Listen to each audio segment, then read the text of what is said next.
Hello বন্ধুরা, কি কেমন আছো? সবাই নিশ্চয়ই ভালো আছো, আমিও ভালো আছি তোমাদের ভালোবাসা। তবে আজকে ভালো নেই। আমি শুনেছিলাম ফেসবুক, ইনস্টাগ্রাম, ইউটিউবে যে ব্লগ আসে যে মানুষকে উপকার করলে যে ঘা খেতে হয়, কষ্ট পেতে হয়, তার প্রমাণ আমি আমি আমাদেরই একটা মেয়েকে আমি খুব উপকার করেছিলাম। আর ও আমার নামে এত বদনাম করেছে।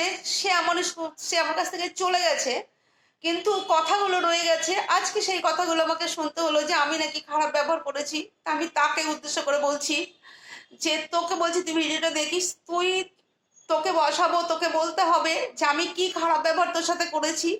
আর যে এই কথাটা অনর্গল দিনের পর দিন বলে যাচ্ছে, তাকেও বলছি যে সামনে যে দিনটা আমরা সবাই মিলে একসাথে বসবো, সেই দিন আমি তুলবো কথাটা। আগে ওকে বলতে হবে ওর সাথে আমি কি খারাপ ব্যবহার করেছি, আর ও কি করেছে আমার সাথে আমি বলবো। আমি কোনোদিন কারোর কাছে বদনাম করিনি, আর ও কি করেছে সেটাও আমি বলবো। তবে যে আমাকে বলছিস যে এরকম আমি খারাপ ব্যবহার করেছি, তাকে বলছি একতরফা বিচার করবি না, বিচার করতে শেখ। সবাই উকিল হতে পারে না। উকিল সবার সামনে সব দু তরফ থেকে দাঁড় করিয়ে বিচার করে, তুই এক তরফ শুনে বিচার করছিস। কর। তবে তোদের দুজনকে আমার চোখের জলের এক একটা ফোঁটার দাম তোদের দিতে হবে। আমি এটা বলে দিলাম, তোদের এক একটা ফোঁটার দাম। আমি এত উপকার করার পরেও যে ঘা খেতে হয়, কষ্ট পেতে হয়, এর জন্য তোদের এই চোখের জলের দাম দিতে হবে তোদের দুজনাকে। আমি বলে দিলাম, আর সামনের দিনে বসবো, এটাও তোদের জানিয়ে দিলাম। বন্ধুরা, এত কষ্ট হচ্ছে আজকে, বললে বিশ্বাস করবে না। মানে মেয়েটাকে আমি কি না হেল্প করেছি, আর মেয়েটা আমার নামে গিয়ে বদনাম করেছে।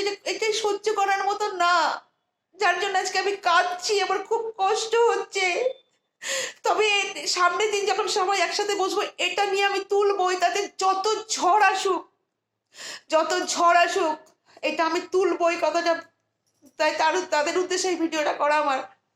বন্ধুরা, তাই বলছি, মানে কাউকে উপকার করতে যেও না। উপকার করলে কষ্ট ছাড়া কিছু পাওয়া যায় না। কষ্ট পাওয়ার থেকে উপকার না করাই ভালো, এখন সেটা ভাবছি আমি। তাই এই ভিডিওটা না করলে নয়, আমি করছি। আমার খুব কষ্ট হচ্ছে বলে তোমাদের সাথে শেয়ার করলাম বন্ধুরা।